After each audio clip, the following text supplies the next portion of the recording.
ওয়ালাইকুম সালাম।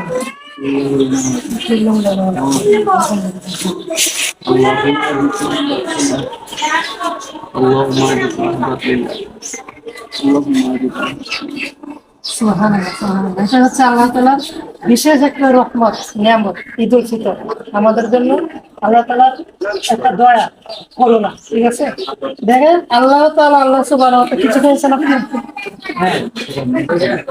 আচ্ছা, জামাতে জামা পড়বে কিছু রক্ত ঘুরতে চলে পড়ে।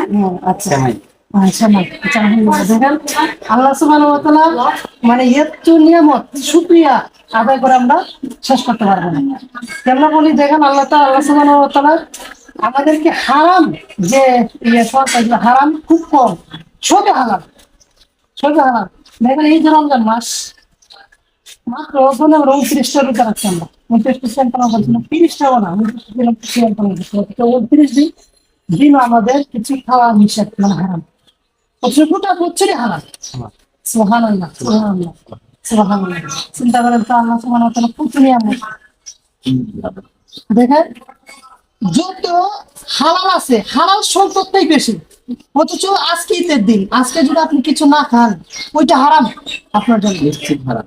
খেতেই হবে, বাধ্যতামূলক আপনি খাইবেন, এটা গোটা দিন আপনি খাইবেন। খাওয়ার মাধ্যমে আমাদের এটা সারা। আজকে যদি আবেগ দেয়া, অনেকে বলে যে আজকে রোজা রাখি, একটু বেশি আবেগ রোজা রাখি, তাহলে আরো বহুত কিছু মানে ফায়দা হবে, ফায়দা আসবে। কিন্তু এটা কি, এটা জায়েজ না, এটা নিষিদ্ধ। আর আজকের দিনটা বিশেষ করে সুগন্ধি ইউজ করা, এটা কিন্তু খুব গুরুত্ব একটা সুন্নাহ। আল্লাহ সাল্লাল্লাহু আলাইহি ওয়াসাল্লাম গুরুত্ব বিষয় সুন্নাহ। এখন নামাজ থেকে আমরা জামাত আপনি করে আসছি, আমি জামাত করে আসছি। আচ্ছা, যাই হোক, এবার আজকের দিনে হচ্ছে আত্মীয় স্বজনদের কাছে বিনা শর্তে যাওয়া। দেখো না খুতবাতে কি বললো, আজকে আপনি বিনা স্বার্থে, দুনিয়ার কোনো স্বার্থে না, মানে ভালোবাসা মহব্বতে স্বার্থে আত্মীয় স্বজনদের কাছে সালাম বিনিময় করা। আজকে ইনশাআল্লাহ এটা আমরা চেষ্টা করবো, ইনশাআল্লাহ আজকে চেষ্টা করবো। তো চলেন আপনাকে নিয়ে, ইনশাআল্লাহ আপনাকে নিয়েই আমি বেরোবো ইনশাআল্লাহ।